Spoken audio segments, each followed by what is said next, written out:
El calor sofocante de julio en Guadalajara caía como una manta pesada sobre la ciudad. Las calles de la colonia Jardines del Bosque bullían con el tráfico vespertino. Los vendedores ambulantes ofrecían agua fresca y paletas heladas, mientras las familias se refugiaban en sus hogares buscando el alivio de los ventiladores. Era el 23 de julio de 2005, un sábado cualquiera que marcaría para siempre la vida de muchas personas. Marina Salazar acababa de cumplir 16 años. Alta, delgada, con el cabello negro recogido en una cola de caballo, caminaba por la Avenida Patria con una bolsa del supermercado en la mano. Su madre, Lucía, le había pedido que comprara ingredientes para la cena familiar. Era una chica responsable, estudiante destacada en la preparatoria vocacional, con sueños de estudiar medicina en la Universidad de Guadalajara. Sus amigas la describían como alguien centrado, alguien en quien se podía confiar. Nadie imaginaba que esa tarde sería la última vez que la verían. Y hablando de momentos importantes, me gustaría pedirte que te suscribas al canal si aún no lo has hecho. Déjame en los comentarios desde dónde nos estás viendo. Tu apoyo significa mucho para poder seguir compartiendo estas historias que merecen ser contadas. Lucía Salazar comenzó a preocuparse alrededor de las 7 de la tarde. Marina había salido poco después de las 5 y el supermercado estaba a solo 15 minutos caminando. Marcó el teléfono celular de su hija 1, 2, 3 veces. Nada. El aparato sonaba pero nadie contestaba. A las 8, cuando el cielo comenzaba a teñirse de naranja y púrpura, Lucía llamó a su esposo Roberto, quien trabajaba como supervisor en una fábrica de textiles. «No ha vuelto», le dijo con voz temblorosa. «Marina no ha vuelto y no contesta el teléfono». Roberto llegó a casa 20 minutos después, el rostro tenso por la preocupación. Juntos recorrieron las calles del barrio, preguntando a los vecinos, a los comerciantes. En el supermercado, el cajero recordaba haber atendido a una muchacha con esas características, pero no podía estar seguro de la hora exacta. La grabación de las cámaras de seguridad mostraba a Marina pagando sus compras a las 5:47 de la tarde. Después de eso, nada. Para las 10 de la noche, Roberto y Lucía se presentaron en la delegación de policía más cercana. El agente de turno, un hombre de mediana edad con bigote espeso y mirada cansada, tomó nota del reporte sin demasiado entusiasmo. ¿Discutieron antes de que saliera?, preguntó mientras garabateaba en un formulario amarillento. «No, para nada», respondió Lucía, limpiándose las lágrimas con un pañuelo arrugado. «Ella es una buena chica, nunca ha dado problemas. A veces, a esa edad, tienen novios que los padres no conocen», sugirió el agente. «¿Está segura de que no se fue por voluntad propia?». Roberto golpeó el escritorio con el puño, haciendo saltar un vaso con bolígrafos. «Mi hija no es así. Algo le pasó. ¿Van a ayudarnos o no?». El agente suspiró y prometió iniciar la búsqueda, pero su tono no inspiraba confianza. Las primeras 24 horas, las más cruciales en cualquier desaparición, se diluyeron en trámites burocráticos y preguntas repetitivas. Para el domingo por la mañana, la familia había pegado cientos de carteles con la fotografía de Marina en postes, paradas de autobús, tiendas. Su rostro sonriente, captado durante la fiesta de cumpleaños apenas 2 semanas atrás, miraba desde el papel. ¿Has visto a Marina Salazar? 16 años, desaparecida el 23 de julio. Los días se convirtieron en semanas. La historia captó la atención de los medios locales. El periodista Javier Mendoza, del periódico El Informador, escribió varios artículos sobre el caso. Las estaciones de radio transmitían la descripción de Marina. La comunidad de Jardines del Bosque organizó búsquedas en terrenos baldíos, parques, barrancas. Voluntarios peinaron la zona durante semanas, pero no encontraron ninguna pista sólida. La investigación policial, dirigida por el detective Armando Villaseñor, tropezó una y otra vez con callejones sin salida. El teléfono celular de Marina dejó de dar señal poco después de las 6 de la tarde del día de su desaparición. La última torre de telefonía que registró actividad estaba cerca de la intersección de Avenida Patria y López Mateos. Los testigos fueron escasos y sus testimonios contradictorios. Una mujer dijo haber visto a una joven parecida a Marina subiendo a un auto oscuro, pero no pudo recordar la marca ni el color exacto. Un vendedor de elotes creyó reconocerla caminando hacia el norte, en dirección opuesta a su casa. Villaseñor, un detective veterano con 30 años de experiencia, sentía la frustración crecer con cada día que pasaba. Había trabajado en docenas de casos, pero algo en la desaparición de Marina lo inquietaba profundamente. No había signos de lucha, no había demandas de rescate, no había ningún patrón claro que seguir. Es como si se la hubiera tragado la tierra, le comentó a su compañera, la detective Patricia Ruiz, mientras revisaban por enésima vez las declaraciones de los testigos. Patricia, una mujer meticulosa en sus 40, con un título en criminología y una reputación por su tenacidad, no estaba satisfecha con esa explicación. La gente no desaparece sin dejar rastro. Siempre hay algo. Solo tenemos que encontrarlo. Entrevistaron a compañeros de clase de Marina, a sus profesores, a sus vecinos. Todos coincidían en describirla como una joven tranquila, dedicada a sus estudios, sin enemigos conocidos. Su mejor amiga, Daniela Torres, lloró durante toda la entrevista.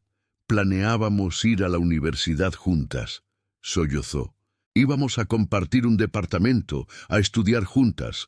Marina tenía todo planeado. No se iría así, sin avisar. ¿Pero qué había pasado realmente? La familia Salazar comenzó a desmoronarse bajo el peso de la incertidumbre. Roberto se sumergió en el trabajo, incapaz de soportar las miradas de compasión de amigos y vecinos. Lucía dejó su empleo en una boutique para dedicarse completamente a buscar a su hija. Pasaba horas pegando carteles nuevos sobre los viejos que el tiempo y la lluvia habían deteriorado, llamando a programas de televisión, contactando con organizaciones de familias de desaparecidos. El hermano menor de Marina, un niño de 11 años llamado Pablo, se volvió silencioso y retraído. Dejó de jugar con sus amigos. Sus calificaciones cayeron en picada. Por las noches, Lucía lo escuchaba llorar en su habitación, preguntándose dónde estaba su hermana mayor, esa que lo defendía de los abusadores en la escuela, la que le ayudaba con las tareas de matemáticas. 2 meses después de la desaparición, en septiembre, apareció una nueva pista. Un hombre llamado Gustavo Moreno se presentó voluntariamente en la delegación. Era propietario de una pequeña imprenta en la colonia americana. Moreno explicó que había estado fuera del país, visitando a familiares durante julio y agosto, y acababa de regresar a Guadalajara. Vi las noticias en el aeropuerto, dijo nervioso, retorciendo una gorra entre las manos. Creo que vi algo ese sábado. Estaba cerrando el negocio alrededor de las 6:15 cuando noté una camioneta blanca estacionada de manera extraña frente a un terreno baldío a 3 cuadras de aquí. Había 2 hombres, parecían estar discutiendo con alguien. No vi bien quién era, pero me pareció escuchar la voz de una muchacha. El detective Villaseñor se inclinó hacia adelante. ¿Por qué no reportó esto antes? Como le dije, salí del país esa misma noche. Mi vuelo era a las 10 y para ser honesto en ese momento no pensé que fuera importante. Uno ve tantas cosas raras en la ciudad. ¿Recuerda algún detalle de la camioneta? ¿Placas, marca, algún distintivo? Moreno negó con la cabeza. Era blanca, tal vez una Suburban o una Silverado. No estoy seguro. Los hombres. Uno era alto, fornido. El otro más delgado. Eso es todo lo que puedo decir. La pista era frustrante por su vaguedad, pero era más de lo que habían tenido en semanas. Villaseñor ordenó revisar registros de vehículos blancos robados en las fechas cercanas a la desaparición. La lista era desalentadoramente larga. Guadalajara, como muchas ciudades mexicanas en esos años, enfrentaba altos índices de robo de vehículos. Miles de camionetas blancas circulaban por las calles cada día. Patricia Ruiz decidió tomar un enfoque diferente. Comenzó a investigar casos similares en el estado de Jalisco y en estados vecinos. Pasaba horas en los archivos, revisando carpetas polvorientas de casos sin resolver. Había algo que no podía quitarse de la cabeza: la manera en que Marina había desaparecido en pleno día, en una zona transitada sin dejar rastro, sugería no un acto impulsivo, sino algo planeado. Encontró 3 casos que guardaban similitudes perturbadoras. En 2003, una joven de 18 años había desaparecido en Zapopan mientras regresaba de hacer compras. En 2004, 2 casos más. Una chica de 17 en Tlaquepaque y otra de 15 en Tonalá. Todas ellas habían sido vistas por última vez en tardes de fin de semana. Todas llevaban bolsas de compras, ninguna había vuelto a ser vista. Armando, le dijo a Villaseñor una tarde, extendiendo los expedientes sobre el escritorio del detective. Mira esto, hay un patrón. Villaseñor estudió los documentos, su expresión volviéndose cada vez más sombría. Las investigaciones se cerraron por falta de evidencia, pero tienes razón, es demasiada coincidencia. Contactaron a los detectives que habían trabajado en esos casos. Uno estaba retirado, otro se había transferido a Michoacán, el tercero todavía trabajaba en la delegación de Tlaquepaque. Los testimonios eran consistentes. Las investigaciones se habían estancado. Las familias seguían sin respuestas. Las jóvenes seguían sin aparecer. ¿Estamos buscando a un depredador serial?, preguntó Patricia en voz baja. Villaseñor se frotó el rostro con ambas manos. Si lo estamos, ha sido muy cuidadoso. No ha dejado cuerpos, no ha dejado evidencia. Eso o las muchachas fueron trasladadas fuera del estado. La hipótesis era aterradora, pero también les daba una dirección. Formaron un equipo especial para revisar todos los casos de jóvenes desaparecidas en Jalisco entre 2002 y 2005. El patrón se volvió más claro. Chicas entre 15 y 18 años, de familias de clase media, baja y media, todas desaparecidas durante actividades rutinarias. Todas las investigaciones estancadas por falta de evidencia. Lucía Salazar no sabía nada de estas nuevas líneas de investigación. Los detectives habían decidido no compartir información que pudiera alarmar innecesariamente a las familias hasta tener algo concreto. Pero Lucía tenía sus propias sospechas. Había conocido a otras madres en una organización llamada Madres Buscadoras de Jalisco. Mujeres que, como ella, se negaban a rendirse, que dedicaban cada momento libre a buscar a sus hijos desaparecidos. Una de esas madres, Sofía Hernández, cuya hija había desaparecido en 2004, le contó sobre rumores que circulaban en ciertos barrios. Dicen que hay gente que se dedica a secuestrar muchachas, susurró durante una de sus reuniones en un pequeño local prestado por una parroquia. Las llevan a otros estados, las obligan a trabajar en cosas horribles. Lucía sintió que el piso se movía bajo sus pies. ¿La policía sabe esto? Tal vez, respondió Sofía con amargura. Pero no hacen mucho al respecto. Somos nosotras, las madres, las que tenemos que buscar. Esa conversación impulsó a Lucía a tomar acción. Comenzó a organizar búsquedas más sistemáticas, no solo en Guadalajara, sino en municipios cercanos. Convenció a periodistas de mantener el caso de Marina en los medios. Aprendió a usar Internet para compartir la información en foros y sitios web incipientes dedicados a personas desaparecidas. Roberto, por su parte, gastó los ahorros familiares contratando investigadores privados. El primero resultó ser un charlatán que prometió encontrar a Marina en 2 semanas a cambio de 50.000 pesos, solo para desaparecer con el dinero y nunca más dar señales de vida. El segundo fue más honesto pero igualmente inútil. Después de un mes de investigación, su conclusión fue la misma que la de la policía. Sin nuevas pistas, era imposible avanzar. El primer aniversario de la desaparición de Marina llegó envuelto en dolor y frustración. La familia organizó una misa en la parroquia de Nuestra Señora del Rosario, a la que asistieron decenas de personas de la comunidad. El párroco, el padre Ignacio, un hombre de 70 años con voz temblorosa pero firme, habló sobre la esperanza y la fe. Lucía apenas escuchó las palabras. Sus ojos estaban fijos en la fotografía de Marina colocada sobre el altar, rodeada de velas blancas. «No voy a parar», susurró para sí misma. «No importa cuánto tiempo pase. Voy a encontrarte». Los detectives Villaseñor y Ruiz tampoco habían abandonado el caso, aunque oficialmente había sido clasificado como caso frío, después de 6 meses sin avances. Patricia continuaba revisando expedientes en su tiempo libre, buscando ese detalle que todos habían pasado por alto.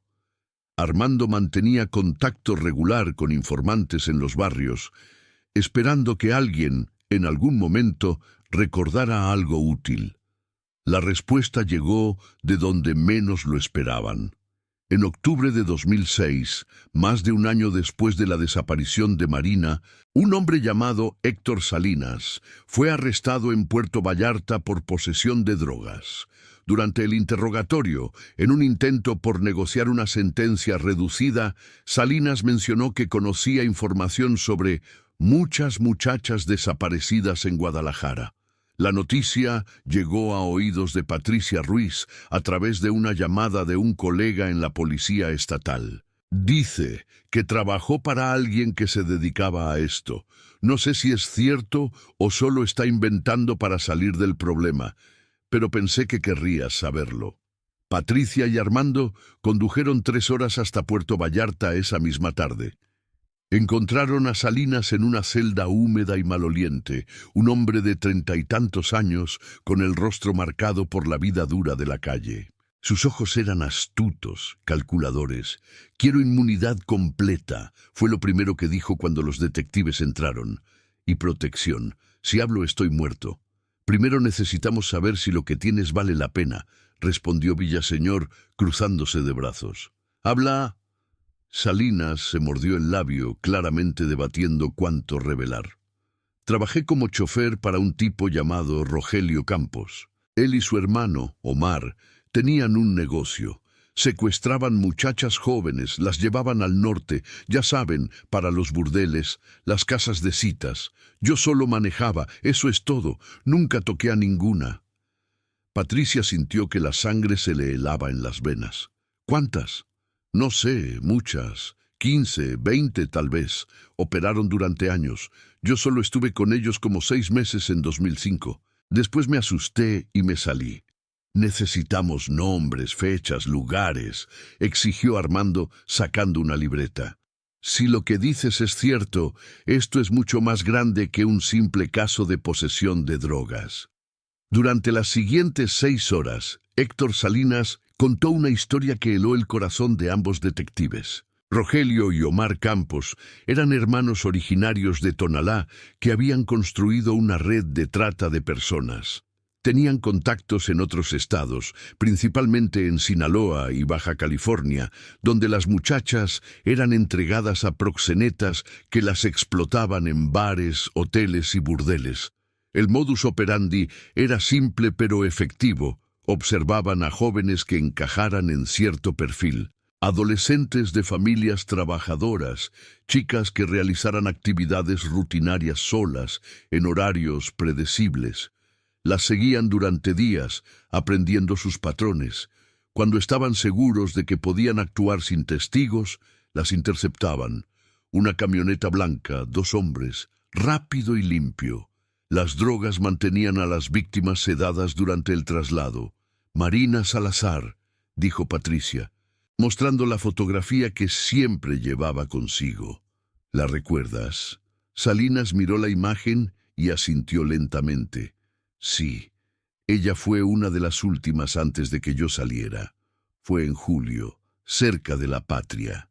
Rogelio dijo que era perfecta porque su familia no tenía dinero para detectives caros ni conexiones políticas. Nadie iba a hacer mucho ruido. ¿Dónde está ahora?, preguntó Armando, su voz apenas controlando la furia. ¿Dónde la llevaron? No sé exactamente. Las entregaban en un punto en Tepic. Desde ahí otros se encargaban. Yo solo manejaba hasta Tepic y regresaba. Patricia y Armando intercambiaron miradas. Tenían suficiente para obtener órdenes de arresto, pero necesitaban más. Necesitaban encontrar a las víctimas, necesitaban desmantelar toda la red y, sobre todo, necesitaban hacerlo de manera que pudiera sostenerse en un juicio.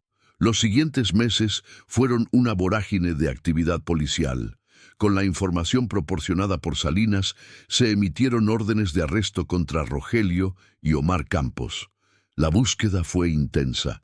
Los hermanos no estaban en sus domicilios conocidos.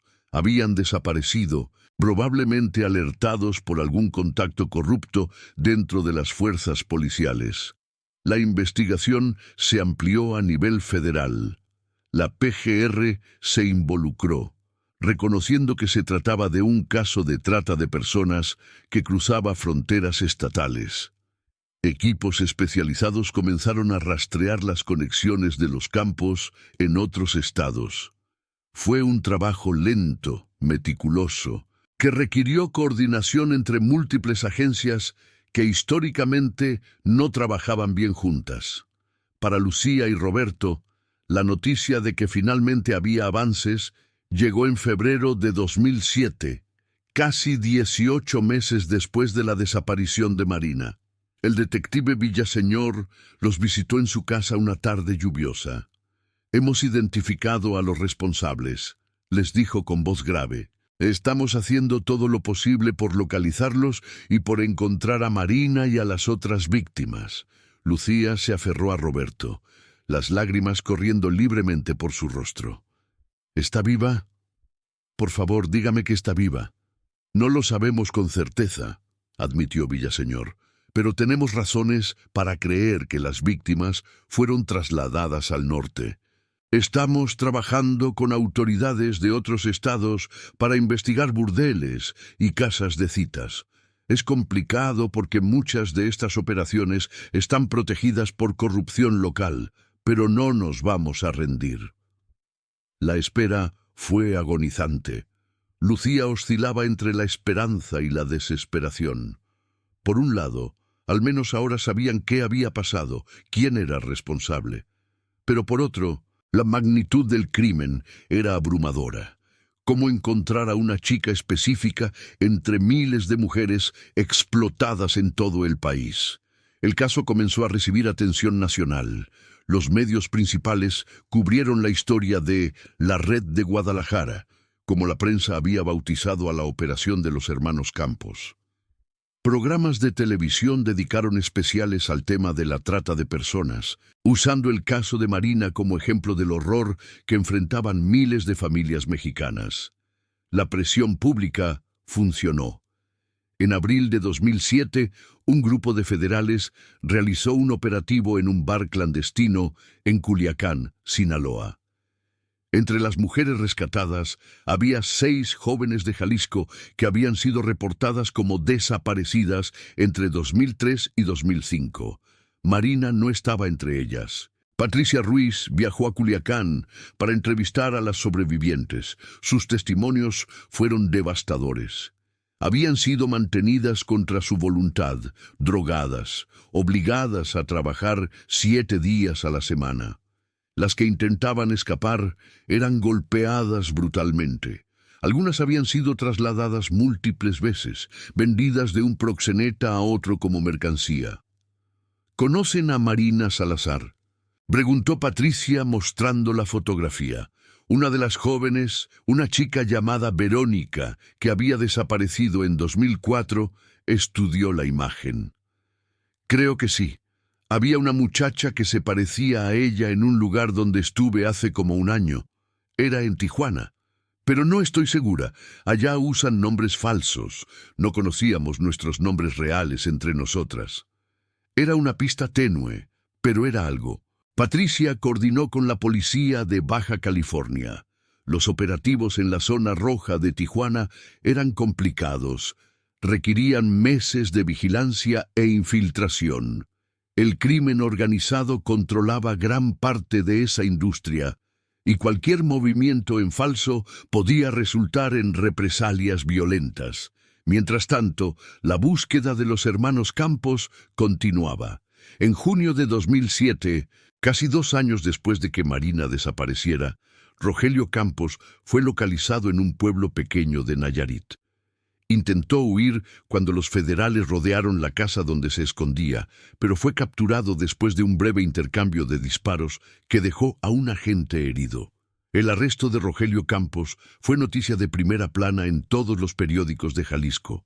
Su fotografía, esposado y con la cabeza gacha, circuló por televisión y redes sociales durante días. Lucía Salazar vio las imágenes con un sentimiento extraño, una mezcla de satisfacción y horror. Ese hombre, ese monstruo, había destruido su familia, había robado a su hija. Rogelio Campos se negó a cooperar inicialmente. Contrató abogados caros que argumentaron falta de evidencia directa, procedimientos irregulares, violaciones a los derechos constitucionales. Pero el testimonio de Héctor Salinas, corroborado ahora por las víctimas rescatadas en Culiacán, era sólido. Además, los registros telefónicos y bancarios que los investigadores habían reunido meticulosamente mostraban patrones claros de actividad criminal.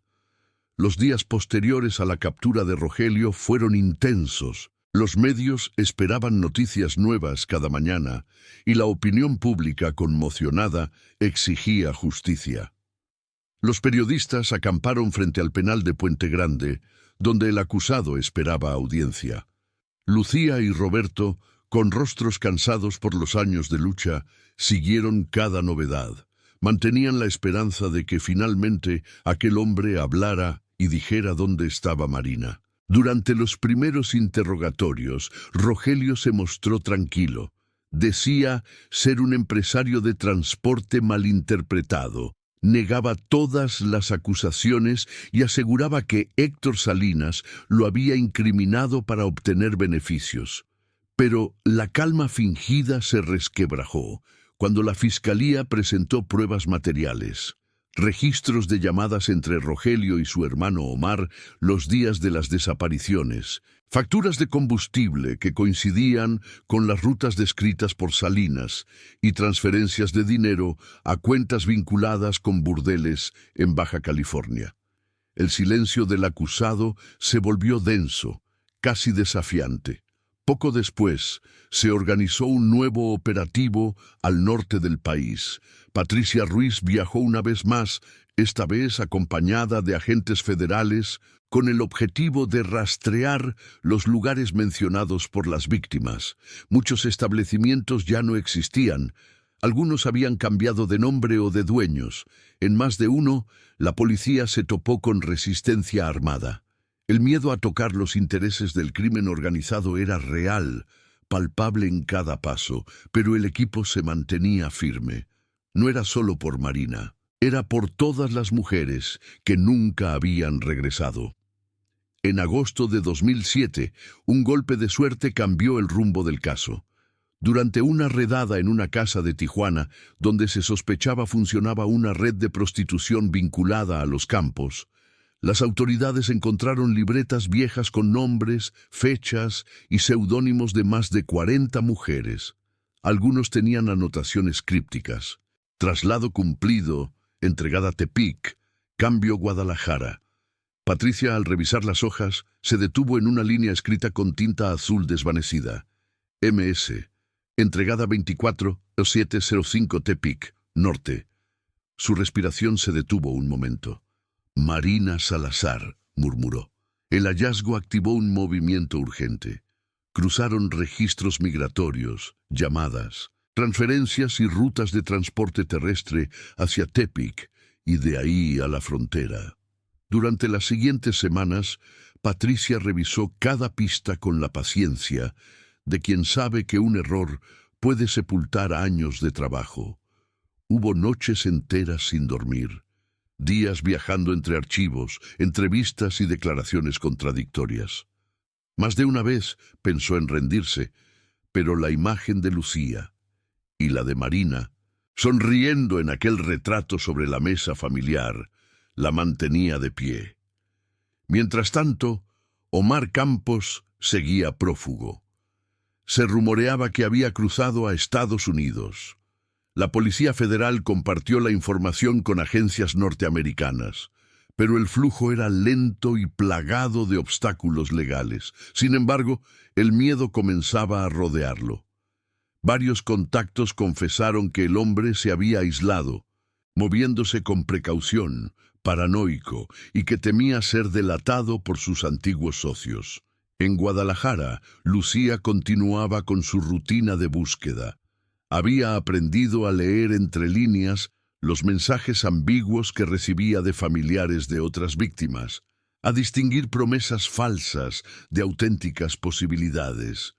Las reuniones en el grupo de madres eran su refugio, pero también su recordatorio del dolor compartido. A veces miraba el teléfono, deseando recibir la llamada que confirmara el milagro, que su hija estaba con vida. En noviembre de 2007, la esperada confesión llegó. Rogelio Campos, enfrentando la posibilidad de una cadena perpetua, solicitó reunirse nuevamente con los fiscales. Patricia viajó desde Baja California para estar presente. El hombre pidió un cigarrillo y un café antes de comenzar a hablar. Por primera vez en 2 años, su voz sonó quebrada. Fue un trabajo por encargo, dijo. Yo no escogía a las muchachas. Me daban nombres y horarios. A Marina. La vieron salir del súper. Fue rápida la operación. La entregamos en Tepic. Después de eso no supe más. Pero escuché que a algunas las llevaban a una finca antes de cruzarlas a otros estados. Patricia lo observó fijamente. ¿Dónde está esa finca? En las afueras de Tepic, por la carretera vieja hacia San Blas. Una propiedad grande, con un portón azul. Esa misma noche se organizó un despliegue conjunto entre la policía de Nayarit y agentes federales. El lugar, efectivamente, existía. Un terreno amurallado, con construcciones de ladrillo semiderruidas y signos de haber sido abandonado meses atrás.